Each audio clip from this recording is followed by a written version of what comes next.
বাবা তো গেছে খাবার জোগাড় করতে, আসলেই খেতে দিয়ে দেব মা। খগেন এক গরিব চাষি, কিন্তু এবারে অনাবৃষ্টি আর খরার কারণে চাষ হয়নি, তাই ঘরে একদানা চালও নেই। তাই সে তার বড়লোক দাদার কাছে গেছে কিছু চাল চাইতে।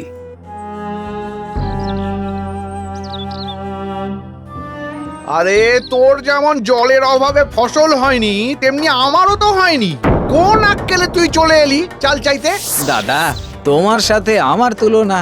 তুমি তো কত চাল মজুত করে রাখো, কত জমি তোমার। নজর দিস না, বুঝলি? নজর দিস না, গায়ে গতরে খেটে করেছি। বাবার জমি তো। ওসব বাজে কথা আমি শুনতে চাই না। আমার অত চাল নেই যে আমি লোককে বিলিয়ে বেড়াবো।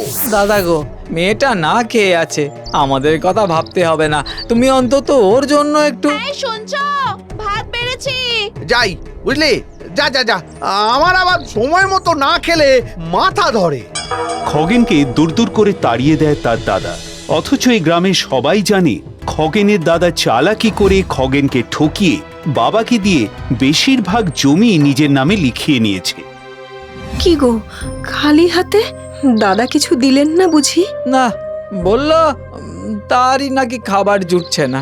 শোনো, এক কাজ করো না, পুবের বিলে কাঁকড়া পাওয়া যায়, কিছু কাঁকড়া ধরে এনে দাও না আগে।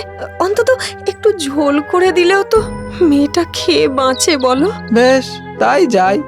এই নাও, থলিটা নিয়ে যাও।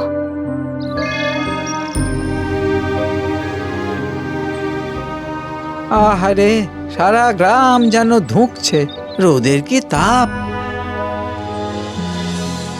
না না না, আমাকে যে করেই হোক কটা কাঁকড়া জোগাড় করতেই হবে। কি জল তেষ্টা পাচ্ছে, আমি বিলে গিয়ে আগে একটু জল খেয়ে নি। খগেন হাঁটতে হাঁটতে একটা বিলের কাছে এসে দাঁড়ায়। হ্যাঁ, এ কি বিলের অমন টলটলে জল সব কোথায় গেল? হায় হায় হায় হায় রে, অনাবৃষ্টির জন্য সব শুকিয়ে গেছে। তাহলে কাঁকড়া কাঁকড়া কোথায় পাবো? দক্ষিণদারির কাছে অনেক পুকুর আছে, সেই দিকেই যেতে হবে। যাই। বিল ছাড়িয়ে নদী, নদী ছাড়িয়ে খাল, খাল ছাড়িয়ে পুকুরে তন্ন তন্ন করে কাঁকড়া খোঁজে খগেন, কিন্তু কোথাও মেলে না। একে রোদের তেজ, তার উপর খিদের জ্বালা। হে ভগবান, রক্ষা করো। আরে, আমার মেয়েটাও হয়তো খিদের জ্বালায় আমার মতোই কষ্ট পাচ্ছে। খিদে, তেষ্টা ও ক্লান্তিতে খগেনের বাড়ি যাওয়ার শক্তিও লোপ পায়। মনে ভাবে, একটু শুই, তারপর না হয় আবার দূর গাঁয়ে কোনো পুকুরে দেখতে যাব কাঁকড়া পাই কিনা। ভাবতে ভাবতে তার চোখ ভারী হয়ে ওঠে, আর একটু পরেই গভীর ঘুমে ঢলে পড়ে খগেন। সেই তমাল গাছটা ছিল বানরদের রাজত্ব। দুপুর গড়িয়ে বিকেল নামতেই সব বানররা ওই তমাল গাছে এসে বসে, আর তাদের নজর পড়ে গাছের নিচে। আহারে, বেচারা চাষি রোদে তেতে পুড়ে খিদের জ্বালায় ঘুমিয়ে পড়েছে বেচারা। ইস, থলিটাও তো খালি। আমাদের উচিত ওকে সাহায্য করা। কি বলো তোমরা? উচিত উচিত। বানর রাজের দয়ার মন গলে জল। এই এই, নাম তোরা নাম। যা, মাছ আর কাঁকড়া নিয়ে আয়, সঙ্গে কিছু ফলমূল, যাতে খেয়ে বাঁচতে পারে ও আর ওর পরিবার। বানররা ঝপাঝপ গাছ থেকে নামে ও কিছুক্ষণের মধ্যেই কাঁকড়া, মাছ, ফলমূল নিয়ে হাজির হয়। রাজামশাই, এনেছি এনেছি, রাখ। ও ঘুম থেকে উঠুক, ওর হাতে দিয়ে দেব। আর শোন অঙ্গদ, উত্তরের জঙ্গলে যা। কেন রাজামশাই? উত্তরে উঁচু শিমুল গাছের তলায় ডাকাতদের পোঁতা অর্থ আছে, নিয়ে আয়। ডাকাতদের ওই অর্থ দিয়ে ও অন্তত কটা দিন একটু শান্তিতে খেতে পারবে। আজ্ঞে।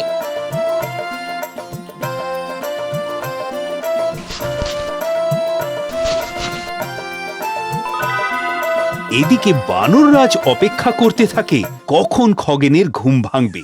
বিকেল গড়িয়ে সন্ধে, কিন্তু ঘুম আর ভাঙে না। হায় হায়, খিদে তেষ্টায় মানুষটা কি মরে গেল? হ্যাঁ, মরে গেল, মরে গেল। ইস, তাই হবে।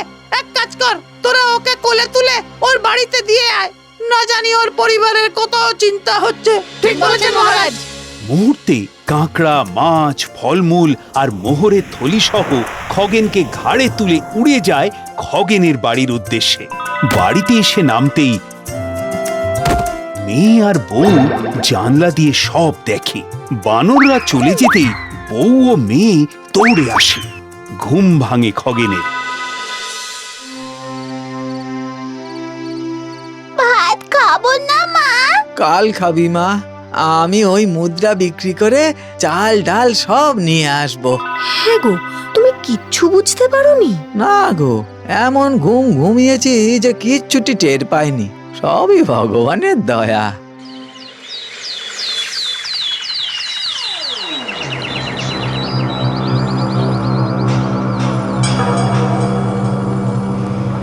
সময় যায়, বানর রাজের দেওয়া মুদ্রা দিয়ে খগেন জমি কেনে, ঘরদোর বানায়। খগেনের জমি কেনা, বাড়ি বানানোর খবর পেয়ে বৌদি গিয়ে দাদাকে সব জানায়। আগা শুনছো, তোমার ভাই তো বড় লোক হয়ে গেছে, অনেক জমি কিনেছে, বাড়িও বানাচ্ছে। ওমা, তাই নাকি? হ্যাঁ, তা এই বেলা গিয়ে একবার খবর নাও না। যাই, বুঝলে, যাই যাই। ভাই, আরে দাদা, এসো এসো, বসো দাদা, বসো বসো। কি ব্যাপার বলতো? এই কদিন আগে তোর খাবার জুটতো না, আর আজ কি লটারি লেগে গেল নাকি? আরে না গো দাদা, সে এক অদ্ভুত কাণ্ড হয়েছে কি।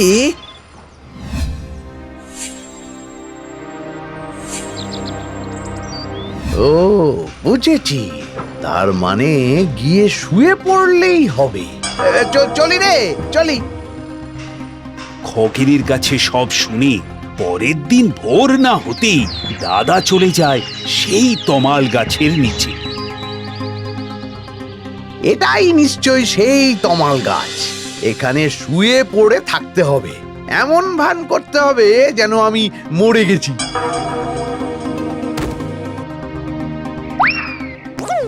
আহা, আবার আজ একজন মানুষের কষ্টের শেষ নেই। কাল একজন মরতে মরতে বেঁচে গেল, আর আজ না না না, এভাবে মানুষকে মরতে দেওয়া যায় না। ওরে তোরা যা, আগের দিনের মতন সব আবার জোগাড় করে আন। ওই তো মনে হচ্ছে ওরা নামছে। এবার নিশ্চয়ই ওই মোহর আনতে যাবে। এভাবে যদি রোজ এসে এক থলে করে মোহর নিয়ে যাওয়া যায়, তাহলেই কেল্লা ফতে, এক চান্সেই বড় লোক হয়ে যাব। ও, আগের দিনের মতোই বানররা কাঁকড়া, মাছ, ফলমূল ও মোহর নিয়ে আসে। ওরে, এও তো উঠলো না এখনো।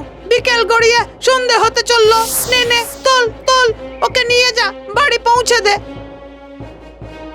মুহূর্তে থলি ভর্তি মোহর ও অন্যান্য জিনিস নিয়ে যেই না বানররা উপরে উঠেছে, সঙ্গে সঙ্গে দাদার শখ হয় আকাশ দেখার। আহা, একবার আকাশটা দেখি। এমন উড়তে উড়তে আকাশ দেখার মজাই আলাদা। ওরে বাবারে, কি সাংঘাতিক, কত উঁচু! মাগো, যদি বাদরের হাত ফসকে একবার পড়ে যায় তাহলে আর রক্ষা নেই গো। বাবা বাবা বাবা, ও বাবা, ও মাগো! ব্যাস, বানররা ভাবে মরা মানুষ বেঁচে উঠেছে। তারা এই বলে চিৎকার করে খগেনের দাদাকে ফেলে দেয়, আর দাদা উপর থেকে পাতার মতো মাটিতে পড়তে থাকে। ওরে বাবারে, গেলাম রে, বাঁচাও বাঁচাও! ওরে বাবারে, মাটিতে পড়ে তার কোমর ভাঙে। গেল গেল গেল, আমার কোমর গেল।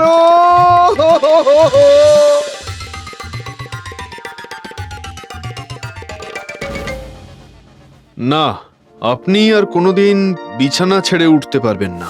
হায় হায় হায় হায়, ওগো এবার কি হবে গো? সব আমার লোভ, লোভে পড়ে আজ এই দশা। আমার জমি জায়গা কে দেখবে? দাদা গো, চিন্তা করো না, আমি তো আছি। ভাই রে, আমাকে ক্ষমা কর ভাই। আজ বুঝেছি তোকে ঠকিয়ে বাবার কাছ থেকে সব জমি লিখিয়ে নিয়েছি রে। তুই খেতে পাসনি, তবু তোর দিকে তাকাইনি। তাই ভগবান আমাকে শাস্তি দিয়েছে। চুপ করো দাদা, চুপ করো। আমি তোমার ভাই, আজ থেকে তোমার সব দায়িত্ব আমার। ভাই, ভাই রে, কাছে আয় ভাই, কাছে আয়।